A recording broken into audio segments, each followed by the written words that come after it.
The book of the prophet Habakkuk. He lived during the final decades of Israel's southern kingdom, and it was a time of injustice and idolatry. He saw the rising threat of Babylon on the horizon, and that was not good news for anybody. But unlike the other prophets, Habakkuk does not accuse Israel. He doesn't even speak on God's behalf to the people. Rather, all of his words are addressed personally to God. And the book tells about Habakkuk's personal struggle, his journey of trying to believe that God is good when there is so much evil and tragedy in the world. And so Habakkuk's words are actually poems of lament, and they're very similar to the laments that you find in the book of Psalms. The poet lodges a complaint and then draws God's attention to suffering or injustice in the world, demanding that God do something. And knowing about this lament form, it's actually the key to understanding the design and message of this short book. Chapters 1 and 2 are framed as a back-and-forth argument between Habakkuk and God. And the prophet lodges two complaints to which God offers two responses. His first complaint is that life in Israel has become horrible. The Torah is neglected, resulting in violence and injustice, and it's all being tolerated by Israel's corrupt leaders. And Habakkuk, he's crying out, asking God to do something, but nothing seems to change. But then all of a sudden, God responds. He says that he's very aware of the corruption of his own people, Israel, and that he's summoning the armies of Babylon to bring down his justice on Israel. And very similar to the message of Micah or Isaiah, God says he will use this terrifying empire to devour Israel because of their injustice and evil. But Habakkuk has a problem with this answer, and so he offers his second complaint. He says Babylon is even worse than Israel. They're more corrupt, they're more violent, they've deified their own military power, they treat humans like animals, gathering them up like fish in a net, he says. They devour nations and people groups in order to build their own empire. And so Habakkuk says, how can you, a holy, good God, use such corrupt nations as your instruments in history? He demands an explanation. In fact, he depicts himself as a watchman on the city walls, waiting for God's response, which eventually comes. God tells Habakkuk to get out some tablets and chisel and write down what he sees and hears. It's a vision about an appointed time in the future, that even though it may seem slow in coming, it will eventually come. In fact, God says that the righteous person will live by their faith in this hope and vision. So what is this divine promise that Habakkuk is supposed to write down? It's that God will bring Babylon down. God says that the violence and oppression of the nations creates this never-ending cycle of revenge, and that God will use this cycle to bring about the rise and fall of nations. And the fact that God might for a time use a corrupt nation like Babylon does not mean that he endorses everything that they do. He holds all nations accountable to his justice, and so Babylon will fall along with any other nation that acts like them. God's promise is then elaborated by a series of 5 woes that describe the kinds of oppression and injustice that's perpetrated by nations like Babylon. The first 2 target unjust economic practices, like how wealthy people will charge ridiculous interest just to keep poor people in debt, and so they build their wealth through crooked means.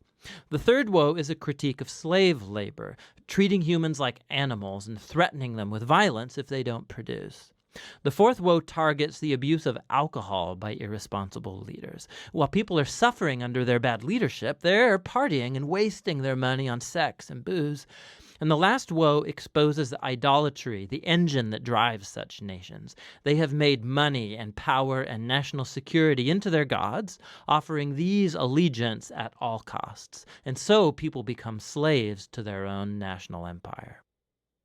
Now, the practices described here aren't unique to Babylon, but that's part of the point.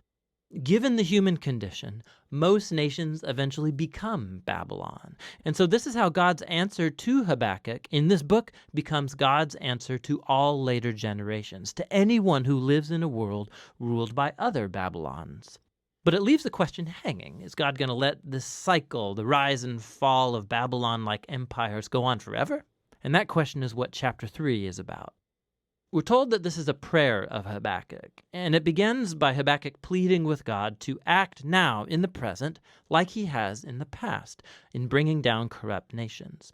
And what follows is a very ancient poem. It first describes a powerful, terrifying appearance of God. It's very similar to the opening poems of Micah and Nahum, and similar to the appearance of God at Mount Sinai in the book of Exodus. There's cloud and fire and earthquake. When the Creator shows up to confront human evil, everybody will be paying attention. Habakkuk then goes on to describe this future defeat of evil as a future exodus. So just like God came as a warrior and he split the sea in his battle against Pharaoh, Habakkuk says that God will once more bring his judgment down on the head of the evil house. So Pharaoh, like Babylon, has become here an archetype of violent human nations. But at the same time, we're told that when God confronts evil, he will save his people and his anointed one. It's a reference to the king from the line of David. And so in this poem, the Exodus story of the past has become an image of the future Exodus God will perform. He will once again defeat evil and bring down the Pharaohs and the Babylons of this world. He'll bring justice to all people and rescue the oppressed and the innocent. And it's this hope that enables Habakkuk to conclude the book with hopeful praise. Even if the world's falling apart with food shortage or drought or war or whatever, he will choose trust and joy in the covenant promises of God. And so Habakkuk, by the end of this book, becomes a shining example of how the righteous live by faith.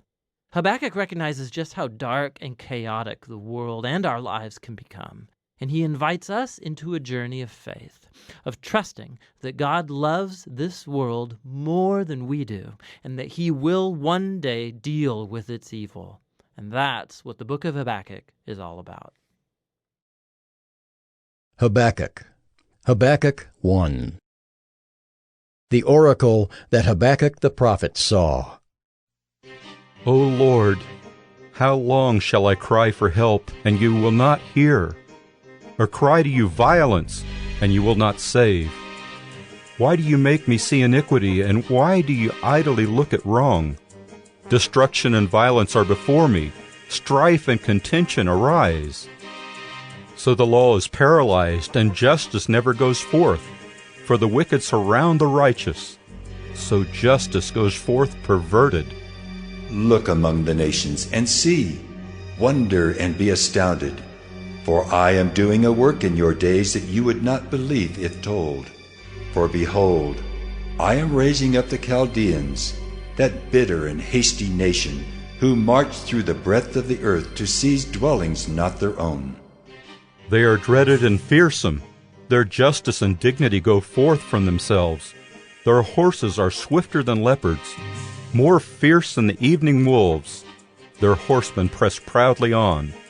Their horsemen come from afar. They fly like an eagle swift to devour. They all come for violence, all their faces forward. They gather captives like sand. At kings they scoff, and at rulers they laugh. They laugh at every fortress, for they pile up earth and take it. Then they sweep by like the wind and go on, guilty men, whose own might is their God. Are you not from everlasting, O Lord my God, my Holy One? We shall not die? O Lord, you have ordained them as a judgment, and you, O Rock, have established them for reproof. You who are of purer eyes than to see evil and cannot look at wrong, why do you idly look at traitors and remain silent when the wicked swallows up the man more righteous than he? You make mankind like the fish of the sea, like crawling things that have no ruler. He brings all of them up with a hook. He drags them out with his net. He gathers them in his dragnet, so he rejoices and is glad.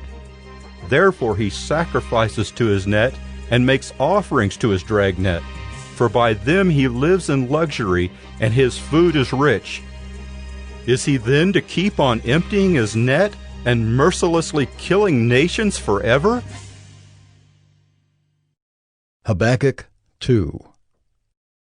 I will take my stand at my watchpost and station myself on the tower, and look out to see what he will say to me, and what I will answer concerning my complaint.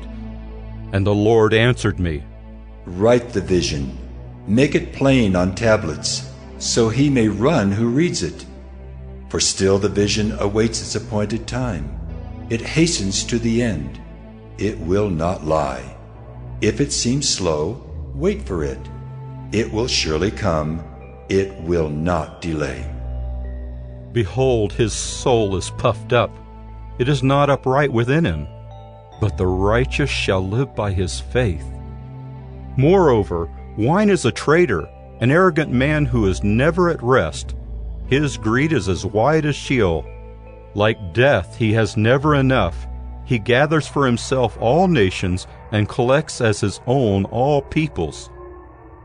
Shall not all these take up their taunt against him, with scoffing and riddles for him, and say, Woe to him who heaps up what is not his own.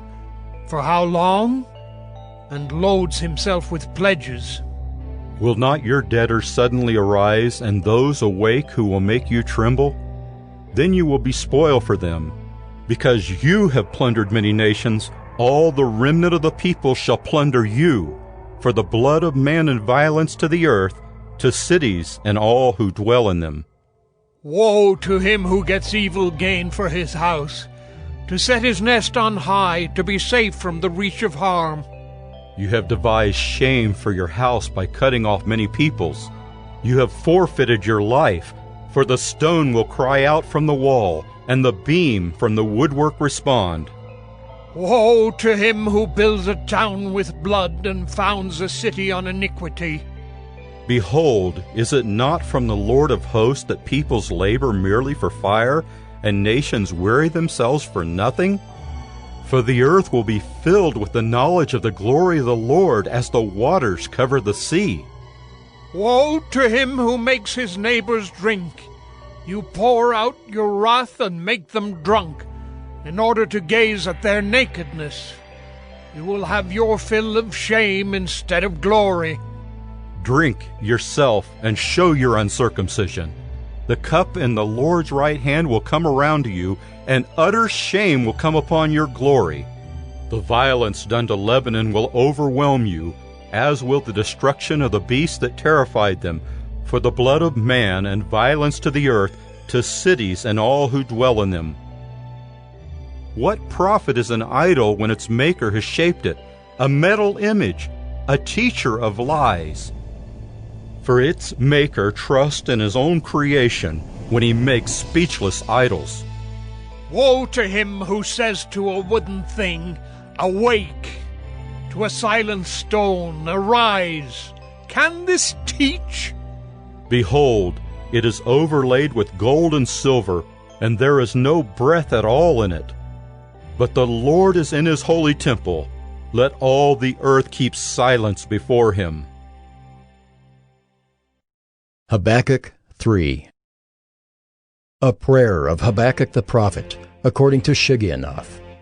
O Lord, I have heard the report of you, and your work, O Lord, do I fear.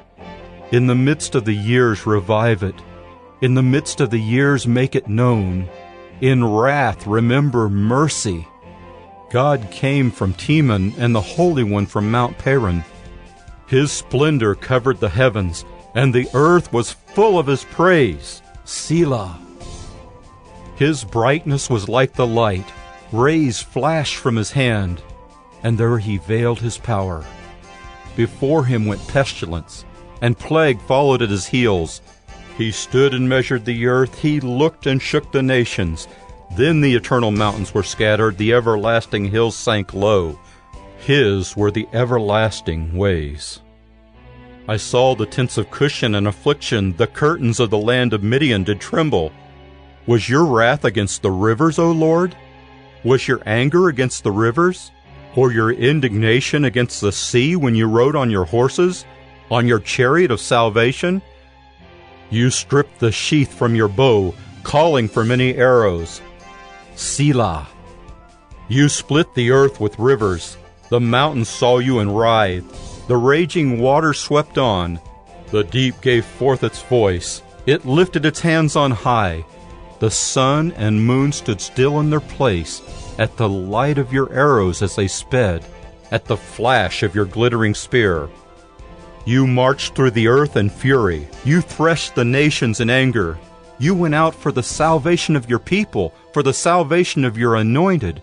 You crushed the head of the house of the wicked, laying him bare from thigh to neck. Selah.